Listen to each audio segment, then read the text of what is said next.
Well, she has been publicly feuding with Mr. Trump for years now, but this time Rosie O'Donnell might have taken it too far. The comedian tweeting this: "I fully support imposing martial law, delaying the inauguration until Trump is cleared of all charges." Rosie also called the president-elect mentally ill and a liar. So nice, right, Rob? Very interesting. Among the law enforcement teams keeping the city safe will be D.C.'s National Guard.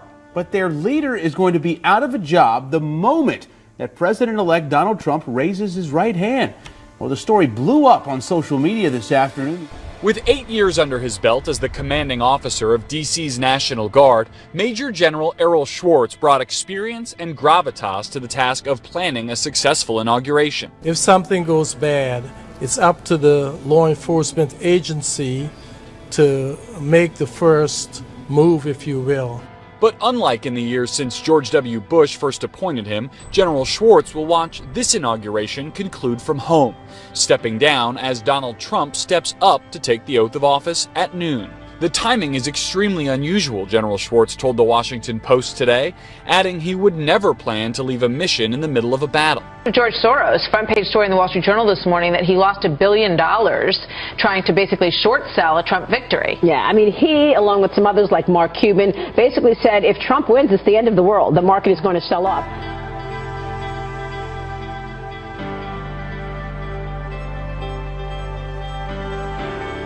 Billionaire George Soros' fund manages about $30 billion for Soros and his family, but the progressive-leaning Soros took nearly $1 billion in losses recently, thanks to the stock market rally spurred by Donald Trump's surprise presidential election.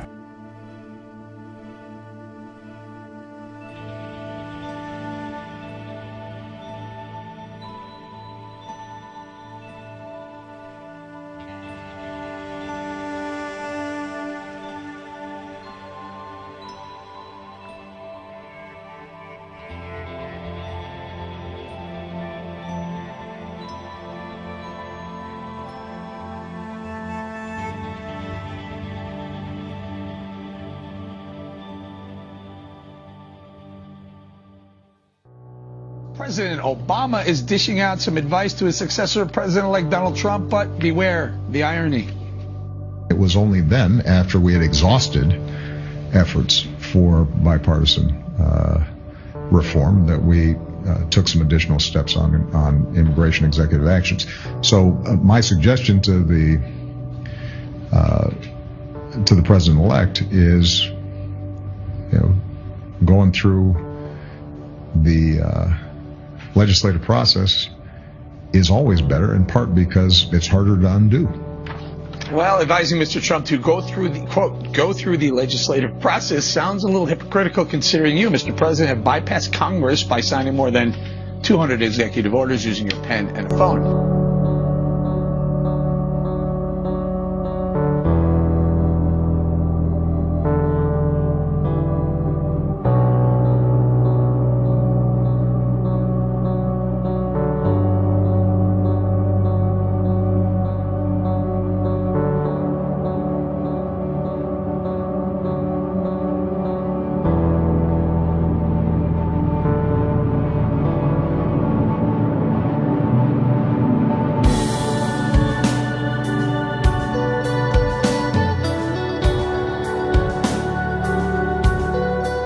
Concerns over the Iranian nuclear deal just took another hike amid reports that in his very last days in office, United States President Barack Obama just green-lighted a massive shipment of natural uranium from Russia to Iran.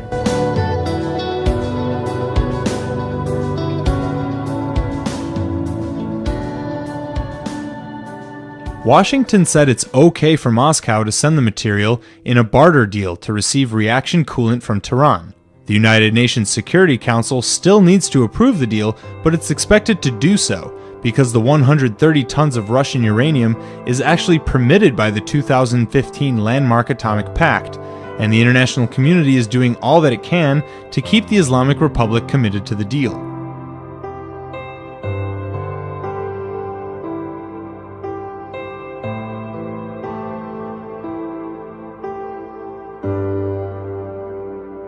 They see the transfer as yet another last-minute jab from the Obama administration at incoming President Donald Trump, who would have likely vetoed this deal.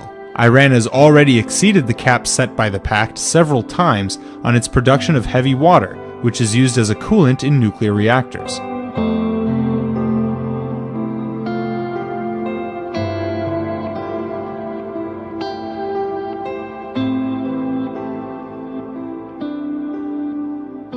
The ongoing production of heavy water is tantamount to Iran blackmailing the Obama administration, because if the violations were made public, Tehran would be accused of formal non-compliance, which could then endanger the fragile pact. Israel's government and others around the world have consistently denounced the nuclear pact as a complete failure.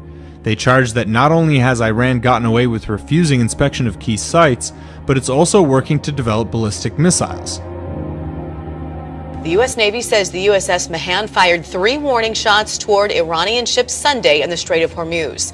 2 Navy officials say the Mahan tried to communicate with the ships on the radio, but there was no response. The Navy destroyer fired flares, and a U.S. helicopter dropped smoke before the Mahan fired those shots. Now, the Navy says the Iranian vessels were 900 yards away from the American vessel.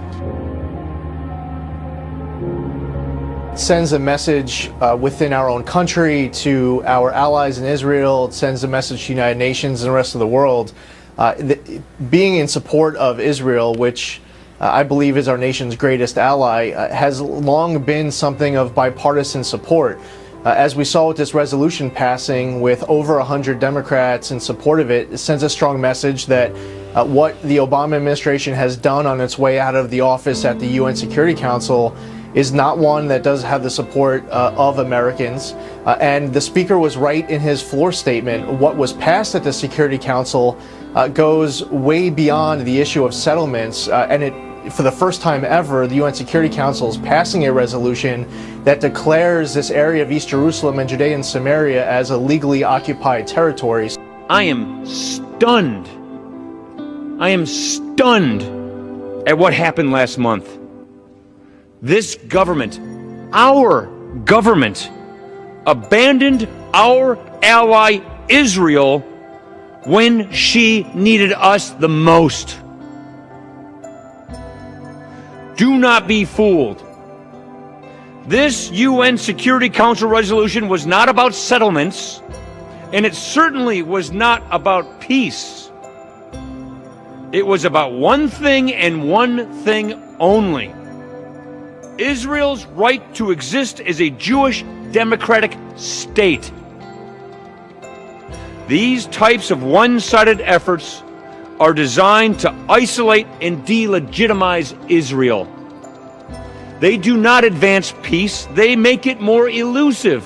It is time to repair the damage done by this misguided hit job at the UN. It's time to rebuild our partnership with Israel and reaffirm our commitment to her security. Now, Syrian state television says that Israel has fired rockets at a major military airport in Syria, just west of the capital Damascus. The army says several rockets were fired from northern Israel just after midnight. The airport in Syria is a major facility used by the elite Republican Guards. A Syrian army commander is warning Tel Aviv there will be repercussions. Has been focusing and keeping an eye on Hezbollah. It believes that Hezbollah has been strengthening during this conflict. It believes that Hezbollah has been using the conflict to amass more and more weapons. And so the focus of the reported and the suspected Israeli strikes appears to be this supply route, or Hezbollah's main supply route between Damascus and the Lebanese border. And so many of those suspected airstrikes have been targeting some of those supply routes, but also the military bases that it's believed that Hezbollah is gathering some of those weapons. And so, do you see a concern before January 20th that the Obama administration will try to go one more time to the UN Security Council? I think we're all concerned that this is an administration that is like a renter that is getting ready to vacate the apartment. But before he does, he breaks every window, pulls the plumbing out of the walls, and punches holes in the ceiling, just to leave it as big a mess as possible for the new tenant who's coming in. That's petulant. And it's also beneath the dignity of the office of the presidency, because presidents historically don't try to make major long-term policy shifts that will encumber future administrations. And how would you describe what you believe would be the relationship between the Trump administration and Israel? There will be a new level of candor and I think willingness to discuss issues honestly, and both sides will feel that they're looking after the best interest of their countries and of their allies.